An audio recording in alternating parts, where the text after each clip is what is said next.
Bismillahirrahmanirrahim. Assalamualaikum warahmatullahi wabarakatuh dan salam sejahtera. Hari ini saya akan membentangkan aktiviti citra khusus apresiasi alam dan warisan laut.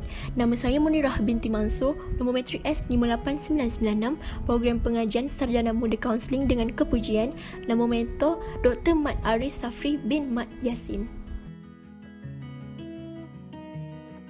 Berikut merupakan aktiviti citra mengikut elemen. Bagi elemen yang pertama iaitu elemen kerohanian, webinar siri 4.0 COVID-19 dan isu ketagihan, substance abuse dan mental health. Yang kedua, malam semarak cinta Rasul.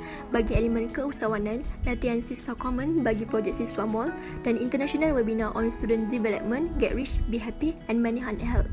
Yang ketiga ialah kesukarelawan, iaitu seminar sukarelawan peringkat kebangsaan 2020 dan program e-volunteer sukarelawan di keambang COVID-19. Elemen kerohanian yang pertama ialah webinar siri 4.0 COVID-19 dan isu ketagihan, substance abuse dan mental health.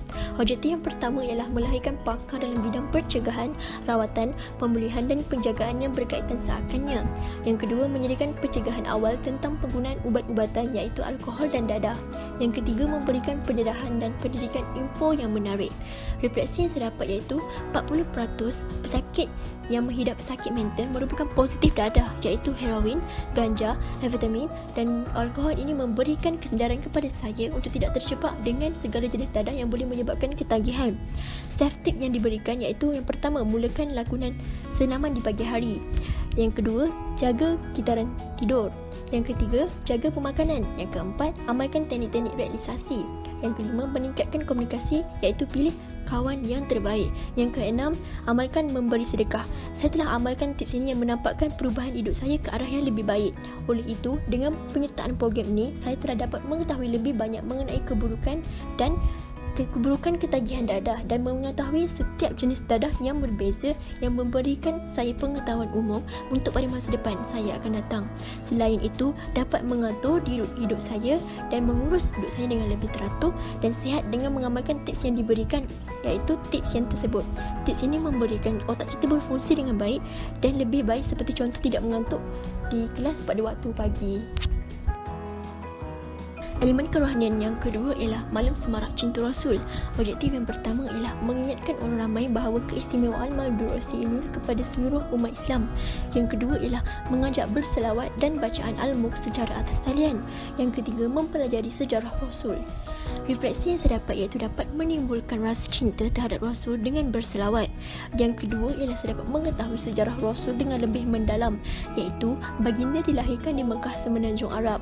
Baginda adalah anak yatim piatu sejak lahir lagi, di mana baginda dijaga oleh datuknya iaitu Abdul Muttalib bin Abdul Hashim, dan seterusnya bapa saudara baginda iaitu Abu Talib bin Abdul Muttalib.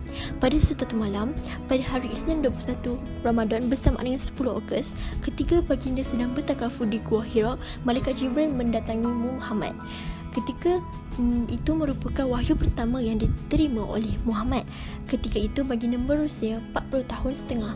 Wahyu itu diturunkan kepada baginda dari semasa ke semasa dalam jangka masa 23 tahun. Apabila Muhammad menyeru manusia ke jalan Allah, tidak ramai yang mendengar seruannya. Akibat cabaran dari masyarakat jahiliah di Mekah, sebahagian orang Islam disiksa, dianiaya, disingkir dan dipulaukan. Oleh itu, program ini telah mendekatkan diri saya dengan mengenali ilmu agama dan sejarah perkembangan Rasul dan agama Islam. Perasaan cinta dan rindu terhadap Rasul ini merupakan anugerah terbaik yang tidak boleh diungkap rasanya. Ini membawa kepada saya kepada ilmu dan pegangan agama yang lebih banyak dan mendalam untuk masa depan akan datang dalam membimbing diri dan masyarakat untuk sentiasa ingat Rasulullah kita. Baiklah, kita teruskan lagi dengan elemen keusahawanan yang pertama, iaitu latihan siswa common sebagai projek siswa mall. Objektif yang pertama ialah memberikan pendedahan dan latihan keusahawanan digital kepada peserta untuk membantu menjana pendapatan tambahan melalui perniagaan dalam talian. Yang kedua ialah memberi garis panduan yang tepat tentang penggunaan perniagaan atas talian, iaitu aplikasi Shopee. Refleksi yang saya dapat melalui program ini ialah saya dapat mengetahui secara mendalam penggunaan perniagaan atas talian dengan lebih terperinci. Yang kedua ialah saya dapat menjalankan bisnes dengan lancar dengan mengetahui cara-cara membuat akaun Shopee, cara-cara untuk menarik pelanggan, cara-cara memastikan akaun Shopee kita berkualiti kerana persyarat tersebut menerangkan satu persatu sehingga kami semua faham. Yang ketiga ialah mengetahui latar belakang aplikasi Shopee dan mengetahui hasil jualan aplikasi ini, iaitu boleh mencecah jutaan ringgit hasil pembelian daripada pelanggan sekiranya mempunyai promosi. Oleh itu, penyertaan program ini mengajar saya mengurus perniagaan atas talian dengan lebih teratur dan penggunaan aplikasi yang banyak membantu dalam urusan jual beli yang lebih mudah untuk perniagaan akan datang. Selain itu juga, sebagai seorang pelajar, saya juga dapat membuka perniagaan atas talian untuk menjana pendapatan sampingan. Ini kerana memberikan saya lebih berdikari dalam mencari duit pada usia yang muda. Baiklah, kita teruskan lagi dengan elemen keusahawanan yang kedua, iaitu International Webinar on Student Development, Get Rich and Be Happy, Money and Health. Objektif yang pertama ialah mengurus kewangan dengan lebih sistematik. Objektif yang kedua ialah belajar bagaimana menjadi bahagia dan dapat mengetahui untuk menjana wang. Melalui program ini, saya dapat mengetahui cara untuk menggembirakan diri saya kerana diri saya sebelum ini susah untuk ketawa.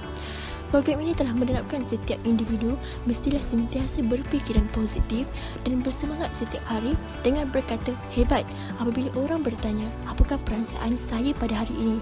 Selain itu, menguruskan kewangan yang lebih tepat mengikut tips yang diberikan, iaitu Get Rich, Get Up Early, Earn More Than You Spend, Train Yourself, Resource Network, Invest, Charity, Habits.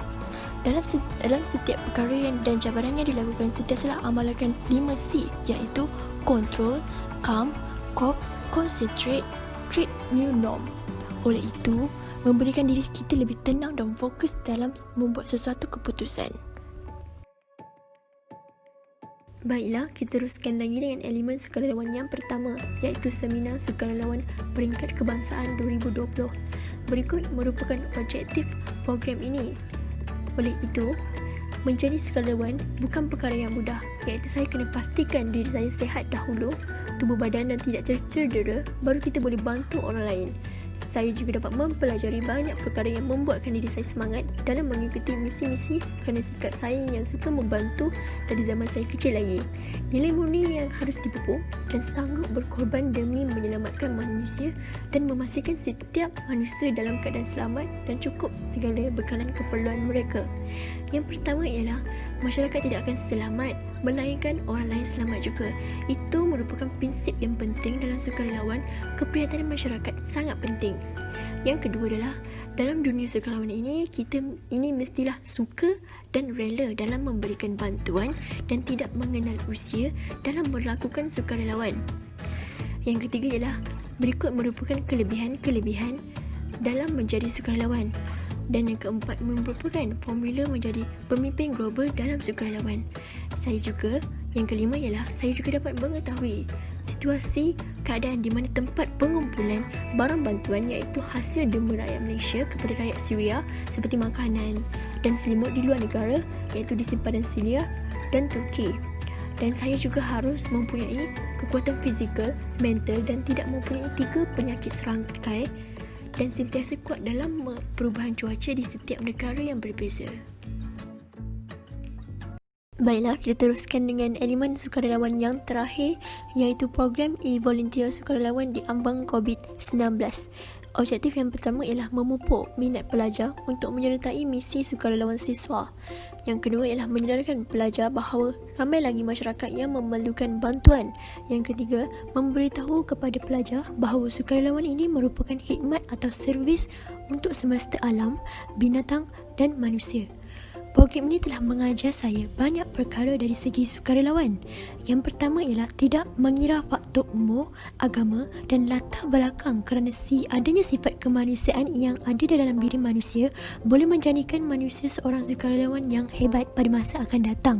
Sifat kemanusiaan ini boleh dipupuk dengan persekitaran kita, iaitu kita mula daripada bawah seperti menolong orang yang berdekatan dengan kita dahulu, keluarga, kawan-kawan dan barulah menyertai misi misi-misi yang lebih mencabar. Yang kedua ialah keseronokan yang datang dari hati yang ikhlas, iaitu saya dapat pelajari menolong orang bukanlah untuk mendapatkan ganjaran tetapi untuk kepuasan diri dan dengan adanya hati yang ikhlas. Yang ketiga ialah orang yang mengasihi akan dikasihi. Dan peluang pelajar PSS ini ialah iaitu Pertubuhan Sukarelawan Siswa bagi universiti.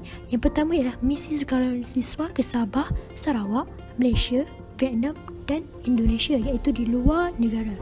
Yang kedua ialah projek khas, iaitu pusat tuition dan lain-lain lagi. Yang ketiga ialah saya dapat kepimpinan sukarelawan, iaitu saya dapat mengasah kepimpinan dalam diri saya untuk menjadi ketua yang lebih baik pada masa akan datang. Sekian daripada saya. Terima kasih.